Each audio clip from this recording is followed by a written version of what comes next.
할렐루야. 네. 좀 아직 덥지 않으시면 그 옆에 팬은 좀 끄셔도 되겠는데, 이거 안 켜졌죠? 저걸 끄시면 될 것 같아요. 네. 자, 앞에 뒤에 뻔하고 사랑합니다, 축복합니다 이렇게 인사하십시오. 사랑합니다, 축복합니다.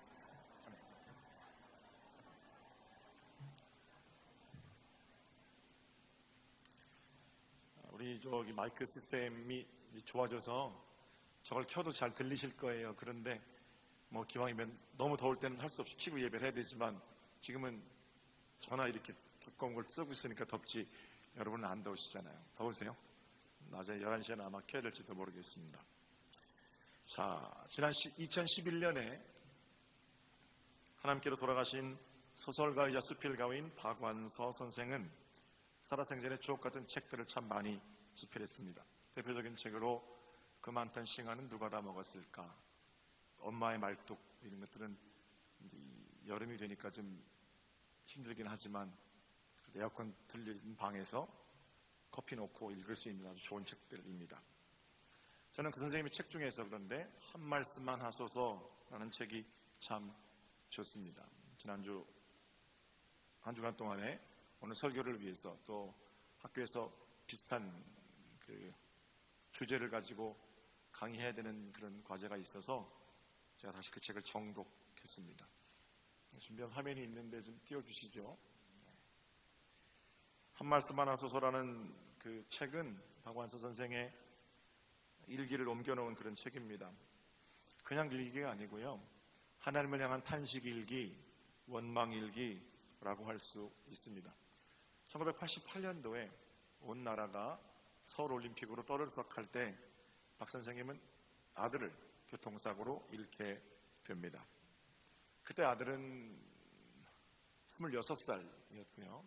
서울대학교 의과대학을 졸업하고 병원에서 마취과 수련의로 일하고 있는 매우 장래가 유망한 그러한 인재였습니다. 하루아침에 그 아들을 교통사고로 잃은 박완서 선생은 그 충격을 감당하기가 어려웠습니다. 밥을 먹는 것도 미안했고 숨을 쉬는 것도 미안했고 마음대로 죽지도 못하는 인생이 원망스러웠습니다. 아들이 잃은 서름에 거친 탄식이 터져 나올 때마다 마치 구약 성경의 욥처럼 하나님, 이게 뭡니까? 있으면 좀 나오시지요. 이러면서 이제 일기를 썼는데 그 일기들을 모아서 한 말씀만 하소서라는 책으로 출판한 겁니다. 제가 그 대목, 한 말씀만 하소서의 한 대목을 좀 읽어드리겠습니다. 아침에 누른 밥을 폭 끓인 걸 한 공기나 먹었다. 균열이 생긴 것처럼 메마른 혀와 식도에 상쾌한 통증을 느꼈다. 구수한 냄새도 좋았다. 딸의 눈이 빛내면서 좋아했다. 딸이 눈을 빛내면서 좋아했다. 이렇게 해서 차츰 먹고 살게 되려나 보다. 이런 생각이 들자마자 이내 그럴 수 없다는 강한 반발이 치밀었다. 자식 앞세우고도 살겠다고 꾸역꾸역 음식을 쳐넣는 애미를 생각하니 징그러워서 토할 것 같았다. 격렬한 토악질이 치밀어 아침에 먹은 걸 깨끗이 토해냈다. 여러분, 구절구절 자식 잃은 슬픔에 밥도 먹기 힘든 그 엄마의 마음이 잘 드러나 있습니다. 이렇게 삶의 의미를 잃어버렸던 박완서 선생님은 이인 수녀의 도움으로 부산에 있는 한 수녀원에 들어가게 됩니다. 그곳에서 매우 단촐한 소박한 일상을 사는 수녀들의 삶을 보고 어느 순간 나도 살고 싶다라는 생각을 하게 됩니다. 그리고 나서 치유되고 회복되는 과정 속에 질문이 바뀝니다. 왜 하필 내 자식이 죽었나? 라는 질문에서 왜 내 자식은 죽으면 안 되나? 라는 질문으로 바뀌는 겁니다. 물론 그분의 책 어디에도 슬픔이 완전히 극복되었다든지 아들이 보고 싶지 않다든지 그런 내용은 없습니다. 여전히 아들 생각만 하면 슬프고 눈을 감는 그날까지 자식에 대한 그리움은 떨쳐버릴 수 없을 겁니다. 이렇게 쓰여 있습니다. 그러나 책의 마지막 부분에서 이제는 힘차게 홀로 일어서 보겠다라는 결단을 하고 그녀는 이렇게 쓰고 있습니다. 나의 홀로 서기는 내가 혼자가 아니었기 때문에 가능했다고 생각한다. 가까이서 멀리서 나를 염려해준 여러 고마운 분들을 비롯해서 착한 딸과 사위들, 사랑스러운 손자들 덕분이다. 그리고요, 책의 마지막 부분에는 딸의 죽음을 두고, 아들의 죽음을 두고 이런 기도로 그 오랜 기간 동안에 일기를 마무리합니다. 주님, 저에게 다시 세상을 사랑할 수 있는 능력을 주셔서 감사합니다. 그러나 주여, 너무 세상에 집착하게는 마옵소서.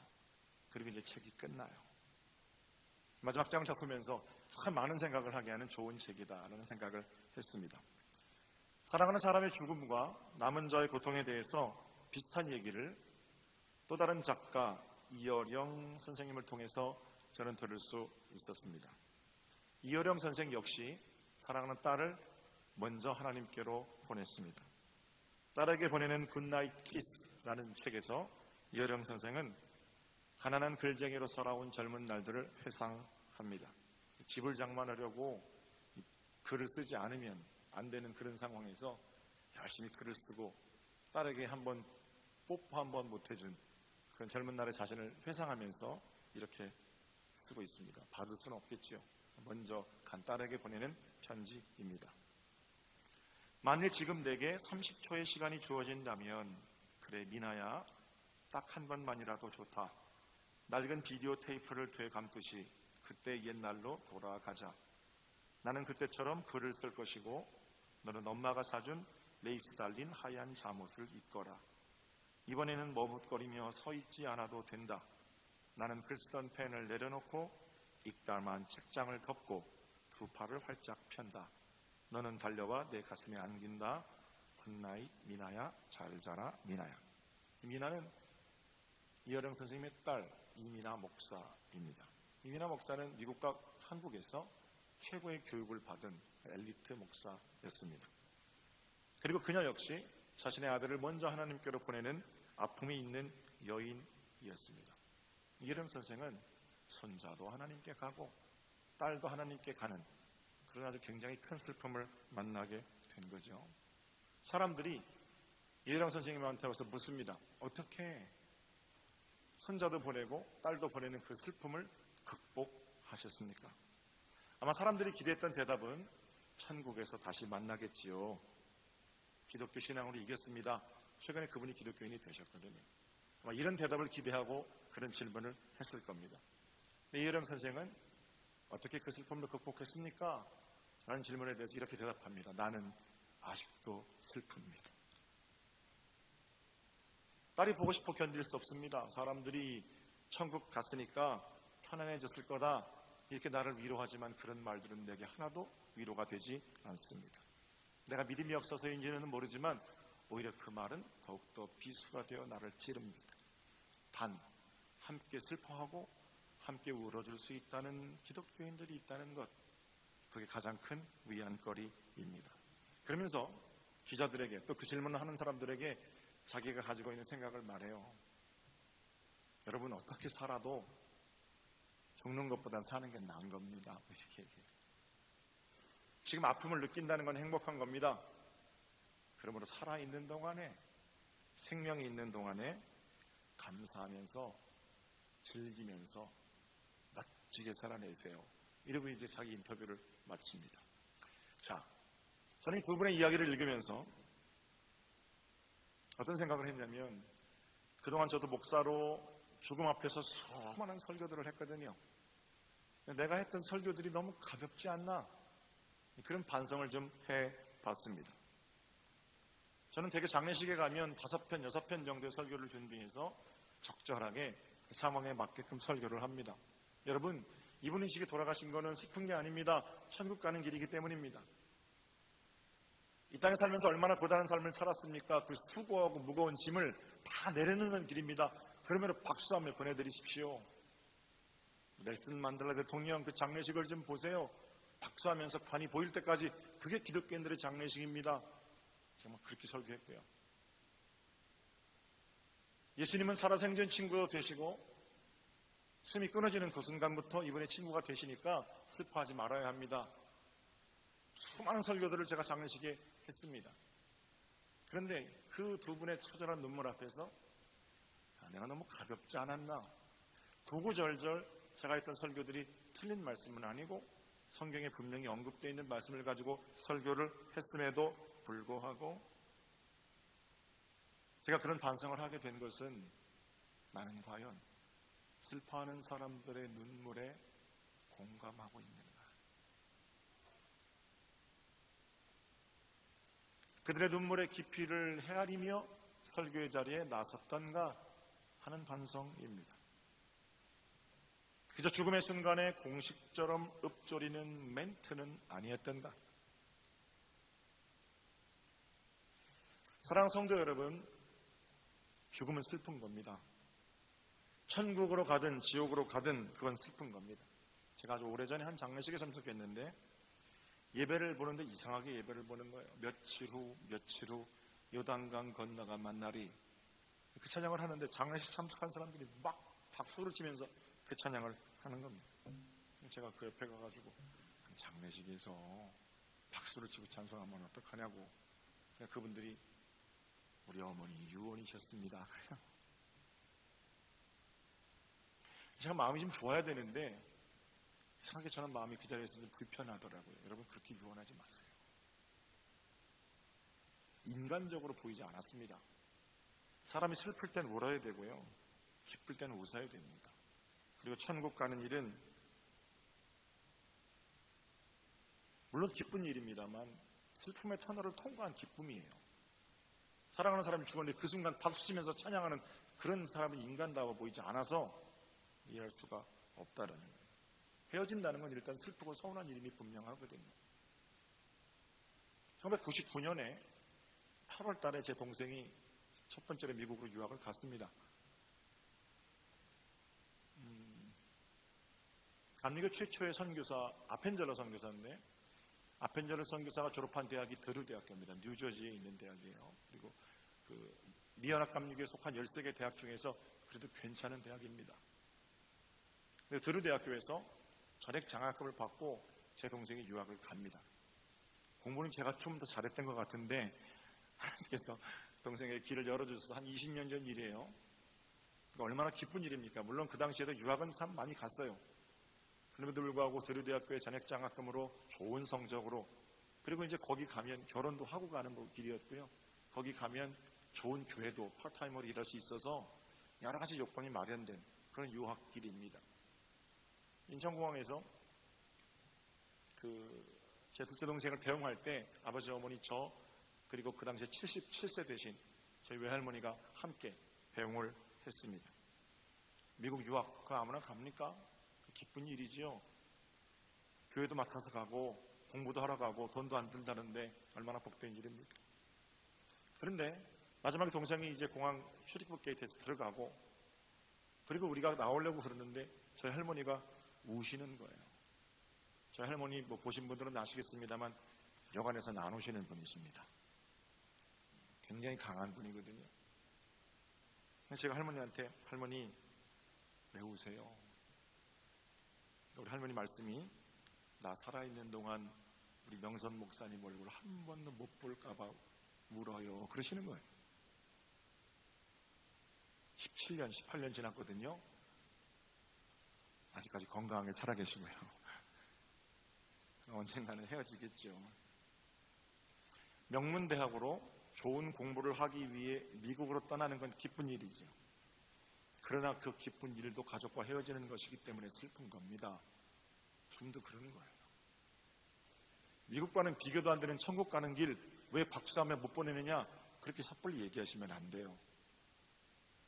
천국 가는 길이 참 좋지만 그래도 내가 그 사람 볼 수 없기 때문에 헤어진다는 것 자체로 슬픈 일이라는 겁니다.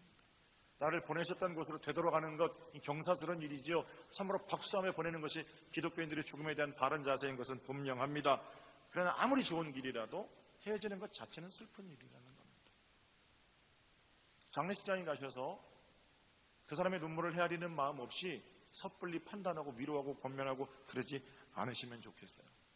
저는 수많은 장례를 집례하면서 장례식장에서 우는 사람 있으면 말리지 않습니다. 목사님 오셨는데 왜 울어? 예배 보는데 천국도 그런 말 하지 말라고 그래. 울고 싶으면 우는 거예요. 울면 기다려야 돼요. 울음이 그칠 때까지. 물론 간혹 연기로 우는 것들도 있어요. 평소에 한 번도 찾아오지도 않다가 어머니 아버지 유산 생각나니까 관 들어가는데 뭐 같이 가, 뭐 통곡하고. 같이 가긴 어딜 같이 가요?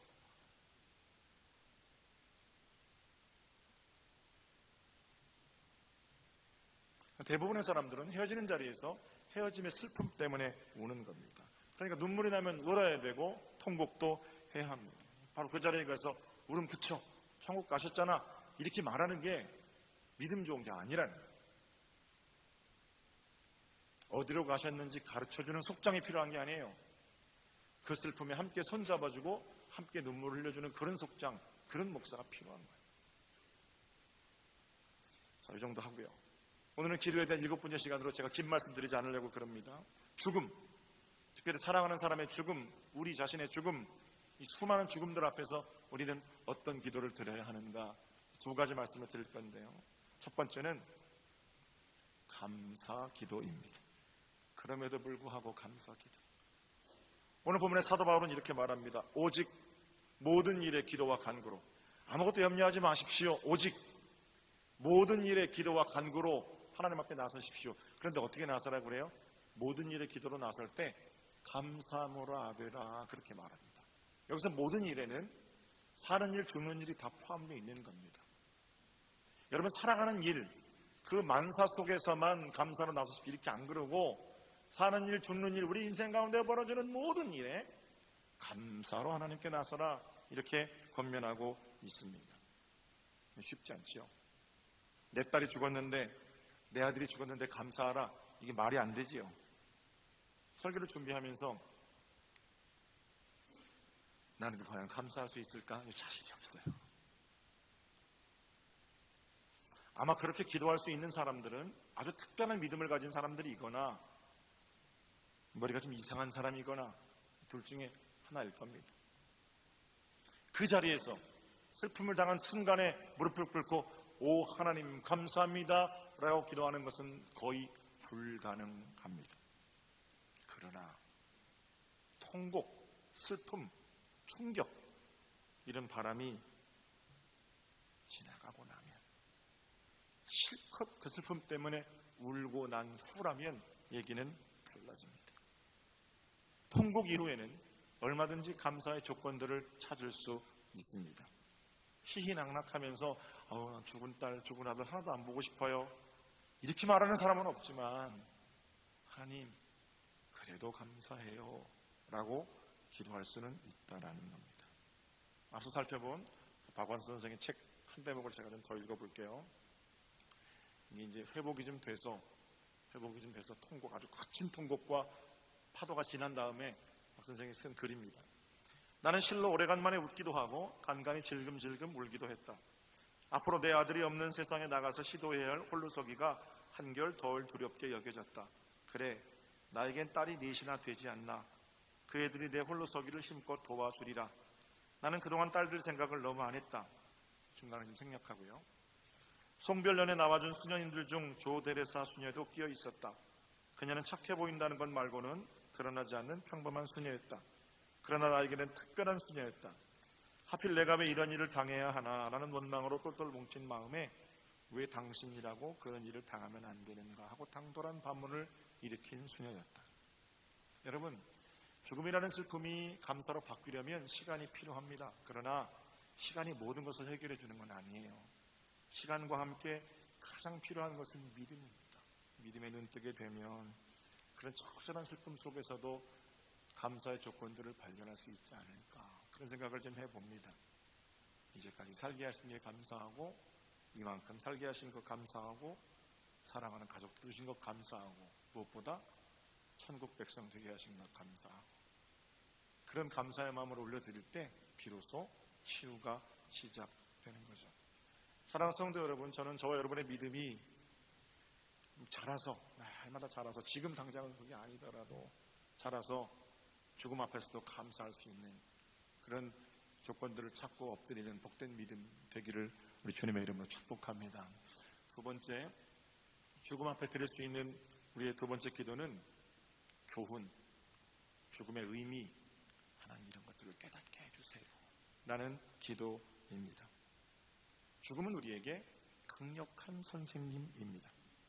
그리고 죽음이 우리에게 던지는 최대의 교훈은 지금 살아있다는 것이 기적, 이것을 기억하라는 겁니다. 나의 죽음 또는 사랑하는 사람의 죽음을 통해 우리는 살아계신 하나님을 만나야 합니다. 죽음을 통해 비로소 생명의 경이로움을 깨닫게 된다는 겁니다. 수녀원에 박 선생님이 자는 방 옆에 한 부부가 어느 날은 들어옵니다. 그 부부가 왜 왔냐면 수녀가 되겠다고 수녀원에 온 막내딸 면회를 온 겁니다. 여러분의 딸 중에서 누구 하나 수녀가 된다고 그러면 여러분 마음 어떠시겠어요? 모르겠어요. 저는 예전에 앉아있지만 아버지 저 수녀가 되겠어요. 사생결단하고 아마 말릴 거예요. 물론 주님의 일을 한다는 건 좋은 일이지만 개신교 목사가 되면 몰라도 하필 수녀냐 뭐 이런 얘기 했겠죠. 여하튼 밤새 잠을 못 이룬 옆방의 부인이 새벽에 말벗이나 하자고 박완 선생의 방문을 두드립니다. 이런저런 얘기를 앉아서 나누는 거예요.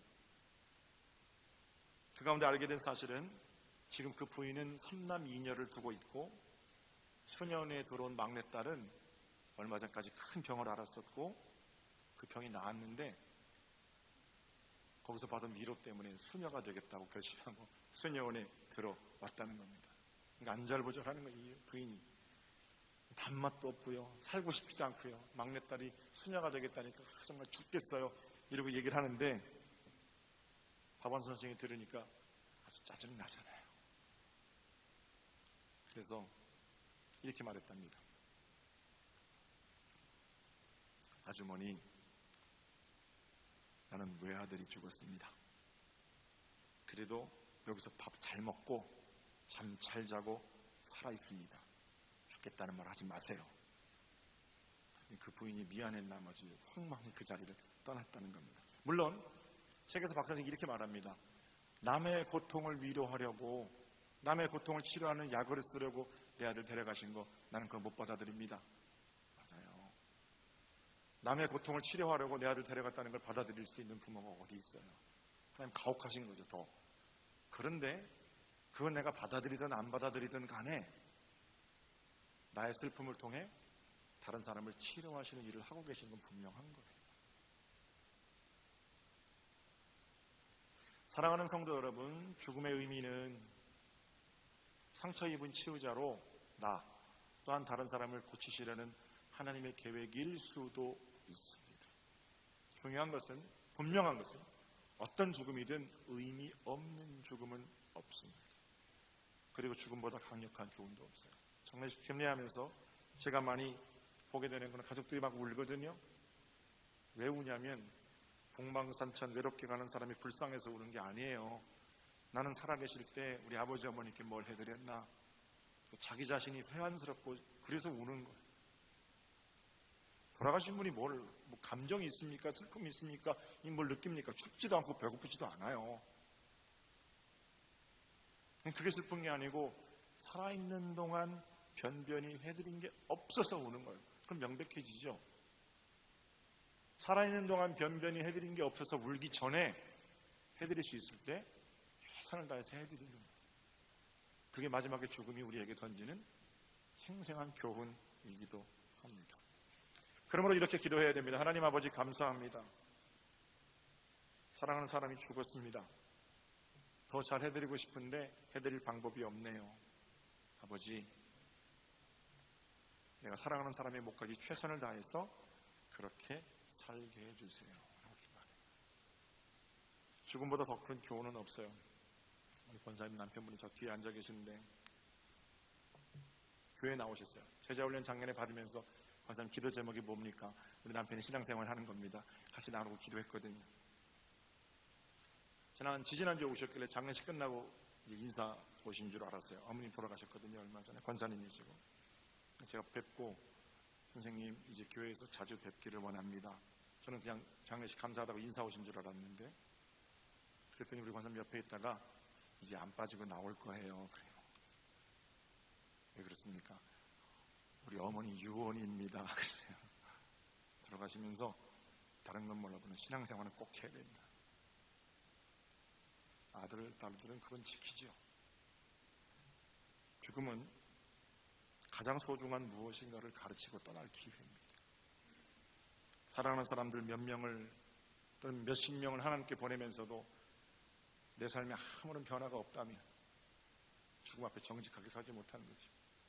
장로님 한 분은 어머니 유언 지키려고 급한 상황에서라도 마음으로 참고 있네요.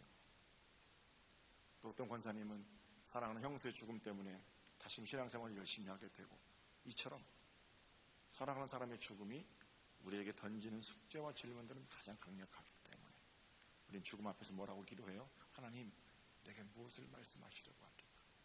이 죽음의 의미는 무엇입니까? 이렇게 물으며 하나님 앞에 나아가야 한다는 겁니다. 더 긴 말씀 드리지 않겠습니다. 두 가지 말씀을 드렸어요. 믿음으로 죽음 앞에 두 가지 기도를 드리는데, 슬퍼한 후에 감사를 찾고, 통곡 이후에 죽음의 의미를 발견하고 교훈을 찾게 되는 그 기도.